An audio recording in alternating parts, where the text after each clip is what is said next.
Саламатсыздар, урматтуу мекендештерим. Мен Чыңгыз Капаров, Жаштар партиясынын төрагасы. Бүгүнкү чыккан себеби Бакиев жөнүндө айтайын дедим. Бул киши тийишпей эле коеюн дегем, айтпай эле коеюн дегем. Бирок өзү кайрылып жатат, кээ бир жаштар дейт фейктер аркылуу же билинбей айтып жатат, мактап. Ошол себептен чыктым. Бакиевдин несин мактайт билбейбиз. Себеп Бакиевдин кыйраткан эч нерсеси жок. Ал 5 жыл президент болуп, мамлекетти башкарган эч нерсе эмес. Ал Акаевдин убагында кадр болчу, Акаевдин кадры болчу. Көздөй кишиси болгон. Акаевдин убагында аким болду Тогуз-Тородо. Губернатор болду, премьер-министр болду, депутат болду, иштебеген жумушу калган эмес анын. Бирок кандай иштеди? Депутат кезинде балык депутат болгон, ун чукпаган, Акаевдин сөзүн 2 кылбаган адам болгон. Анан бүгүн мактайсыңар.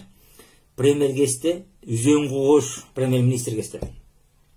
Үзөң Куугуш кетип атканда Бакиев премьер-министр болчу. Аксы окуясында Бакиев премьер-министр болчу. Жана атылганда, элдерди аттырганда, ошонун негизинде отставкага кеткен. Бакиевдин камкорлугу ошондо эле башталган.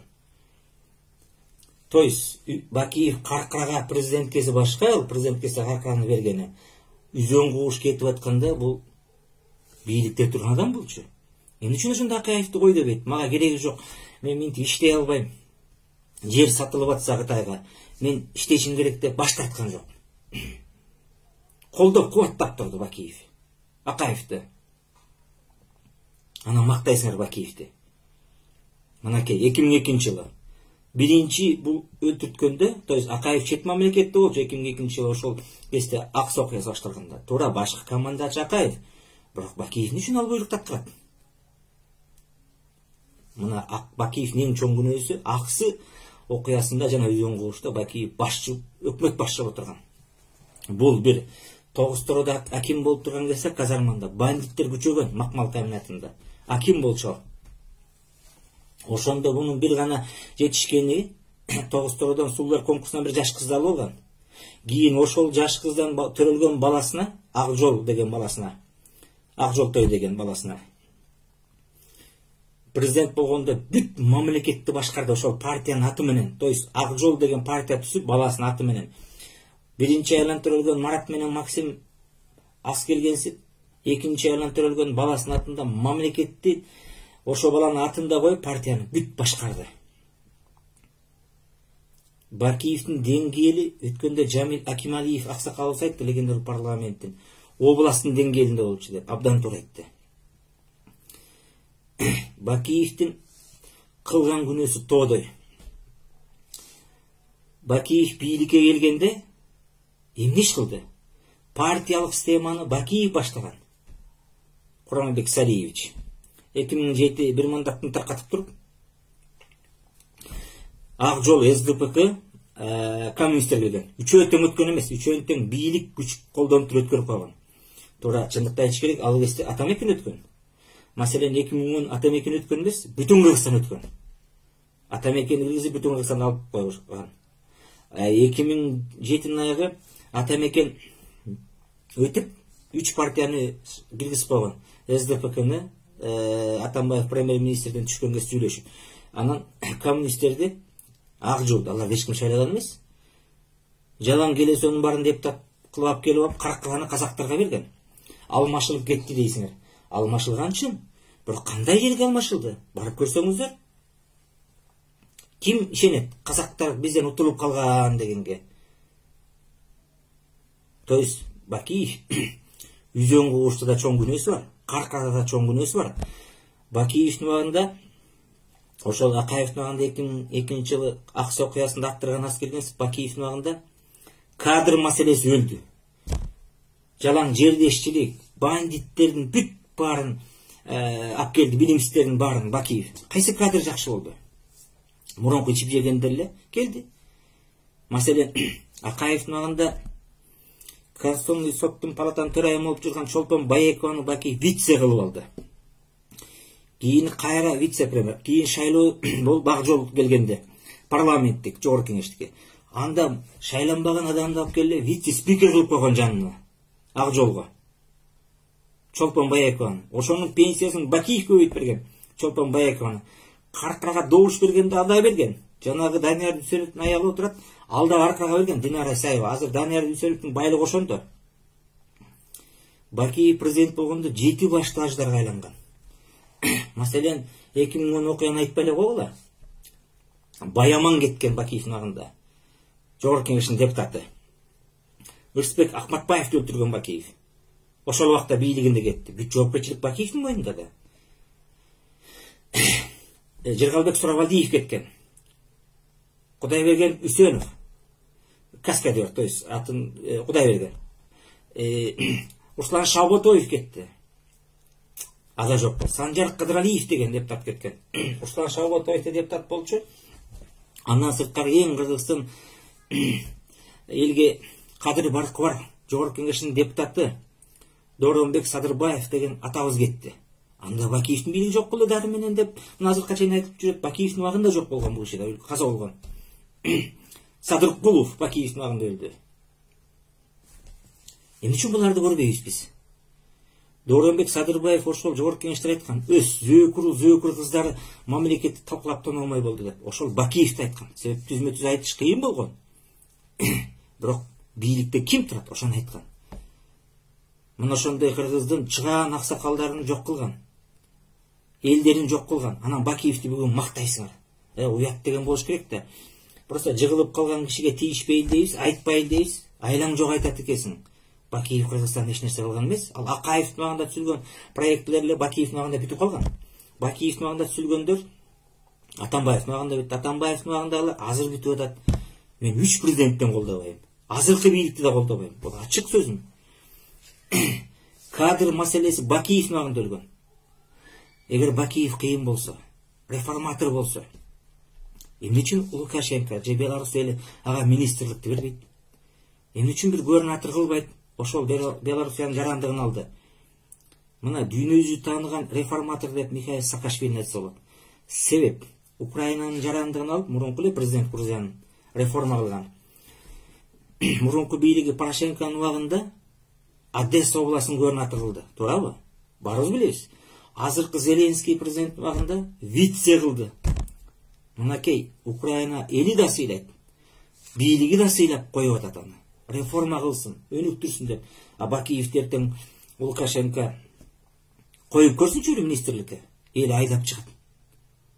Сен бизге камкордап келип, мамлекеттин тоногон адамдап келип туруп президент, то есть бир кызмат берген тасың деп. Ага эл каршы. Анан Бакиев Беларусьта туруп, кээ бир жерден Кур'ан окутуп коюп, анан адамдарды фейктер аркылуу чабыштырып. Тез аран ичинде ошолорду тиешелүү кызматтагылар жоопко тартыңыздар. Себеп ошол жаштардын атын же башканын атын жамынып аткандар, эгер билимиңер, духуңар болсо ачык айткыла, элди экиге чачыранды кылып башына айлантпай.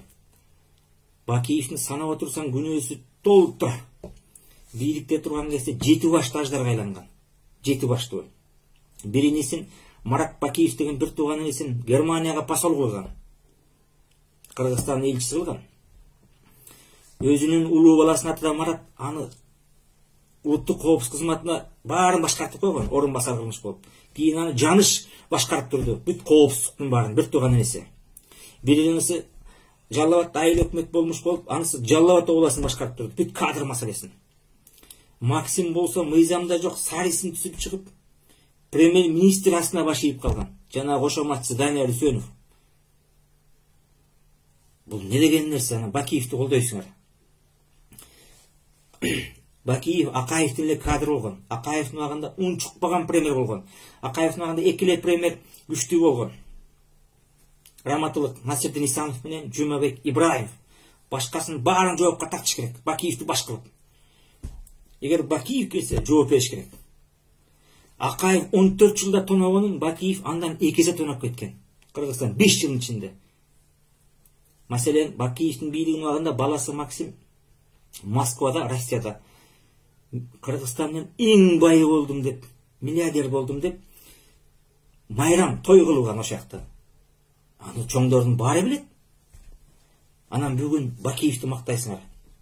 Эгер өнүгөбүз, өсөбүз десек, биз жердешчиликти токтотушубуз керек. Караңгылыктын да чеги болот, кошоматчылыктын да чеги болот. Жаңы адамдар келиш керек. Жаңы жүздөр келиш керек. Улуубу, кичүүбү, жашпы, карыбы, аял, эркек анын айырмасы жок. Бирок күрөшүп келиш керек. Ошол Михаил Саакашвилидей болуп. Антпесе оңолбойбуз. Эмне Акаев президент болуп, Кеминдин баарын жырга тийиптирби? Бакиев президент болуп, Жалал Абадтын баарын жырга тийиптирби? Атамбаев президент болуп, Чүйдүн баарын жырга тийиптирби? Мен азыркы бийликти да колдобойм, ачык айтайын. Мына азыр шайлоонун убагында булар ошол эле алгада, ак жолдо СДПКда жүргөндөр Биримдик партиясына, мекенин Кыргызстанга, жана Кыргызстан деген Шакиндин партиясы Абдыкерим Шаршанбек Абдыкеримовдун бирөөндө канат сайып отурат, кимиси төрага экенин так билбейсиң. Мына ошолор азыр да список түзүп, биз барабыз деп атат. Биз муну айтып чыгабыз жакында. Ким кайсы жерде иштеп, кандай список менен кирип атат. Мен урматтуу кыргызстандык касиеттүү кыргыз элине мекендештериме айтарым. Мурунку президенттерди эгер уятыбыз болсо, намысыбыз болсо колдобойлу. Бакиев, Акаевдин убагында эле өлгөн адам болчу. Эптеген премьер-министр болгон. Эгер президент болбогон, азыр Жумалиевдей болуп суракта жүрмөк бул дагы. Жалал Абадта Акаевдин убагында тонолгон банкты ким тоноду? Бакиев. Аны элдин баары эле айтат. Туура, азыркыга чейин. Бакиев бийликке келгенде бүт жердешчилик, тууганчылык, кошоматчылыктын баарын Бакиев кылган. Кадр маселесинин баары ошондон бузулган. Азыр өркүндөп кетти кадр. Ошондой эле. Аны Атамбаев күчөттү, шопурун алып келип. Муну Бакиев түзгөн башында кадрды, билимсиздерди алып келген. Андан кийинки бийлик аны турап кетти. Туура, убактылуу өкмөттүн үнөөсү тоодай эл ишеним шайлаган. Бирок алар убактылуу эмес, бактылуу өкмөт болгон. Аларда жоопко тартыш керек. Себеп элдин рызкысын тоноодай алардын кандай укугу бар? Эч кандай укугу жок. Анан азыр кээ бир айтып атпайбы, чек арага барбайсыңар деп. Чек арага эмне барабыз биз? Бизде колубузда ыйгарым укук жок. Аны бийлик аткарыш керек. Мен бийликтен да суранат элем. Деги бизде такталган жерлер барбы? Өзүбүздүн жер барбы? Кайсы жерде ызычуу болсо эле тактар элек жер дейсиңер. Уят деген болуш керек да. Акыры туурабы? Жанагы Сапаралы Бөрүбаевге окшогон жаран Кыргызстан патриот жигиттерин чыгаргыла. Садыр Жапаров, Каныбек Осмоналиев, Сапаралы Бөрүбаев, ошол Баткенди жерди коргоп жүргөн патриот адамды алып камап койдуңар. Кечиресиңер, кереги жок. Ошондон көрүп Бакиевди колдогондорду жазасын тарттыргыла. Убактылуу өкмөттү жоопко тарткыла. Урматтуу мекендештер, өсөбүз, өнүгөбүз десек, мурунку президенттерди койгула. Алар эч нерсе жыргаткан жок. Эгер алар жакшы болгондо, биз жыргап куунап жашабайт белек азыр. Гүлдөгөн мамлекет болбойт белек. Мен сиздерди терең урматтап сыйлайм. Аты жөнүм Чыңгыз Капаров, Бүткүл жаштар саясий партиясынын төрагасы. Саламатта болуңуздар.